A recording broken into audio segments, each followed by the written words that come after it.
अनेकता में एकता वाला ये गणतंत्र है महान। और जो भारत को जोड़ता है वो शास्त्र है, संविधान। लेकिन क्या आप जानते हैं जिनको पब्लिक प्लेसेस में पानी पीने तक की परमिशन नहीं थी, जिन्हें स्कूल में क्लास से बाहर बैठाया जाता था, जिनसे पढ़ाई का अधिकार भी छीनने की कोशिश की गई, जिनको प्यास लगने पर ऊंची जाति के लोग आकर के ऊपर से पानी डाल करके पानी पिलाते थे, जिनको अनटचेबल माना गया, उन्होंने वो काम किया जो अनटच्ड है।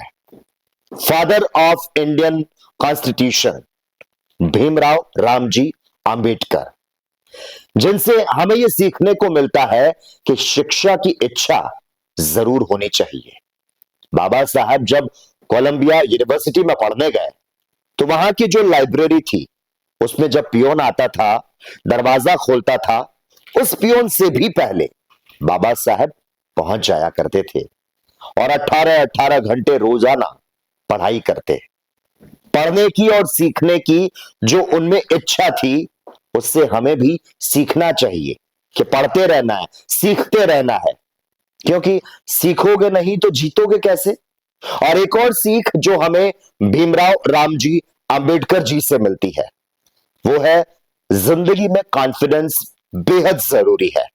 उस वक्त के महान नेता बापू यानी कि महात्मा गांधी की बात से भी आंबेडकर जी जब डिसएग्री कर जाते तो उनको भी कॉन्फिडेंस से कहते कि मैं आपकी बातों से सहमत नहीं हूं।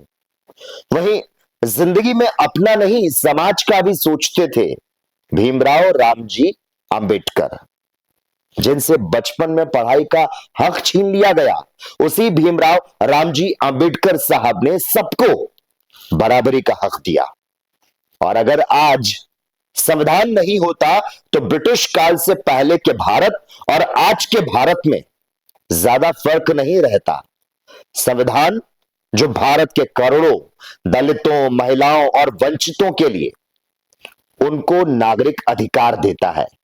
इन 75 सालों में जिस तरह से लोकतंत्र का विकास हुआ उसमें यह तो साफ तौर पर दिखता है कि दलितों, पिछड़ों और महिलाओं की भागीदारी बड़ी है। जो देश पहले कर्म कांडों और धर्म ग्रंथों के आधार पर चलता था वो अब संविधान की उस किताब के आधार पर चलता है जिसमें समानता, न्याय और मनुष्यता है। कैमरा पर्सन जावेद अली के साथ लकी जगवानी, अपडेट इंडिया।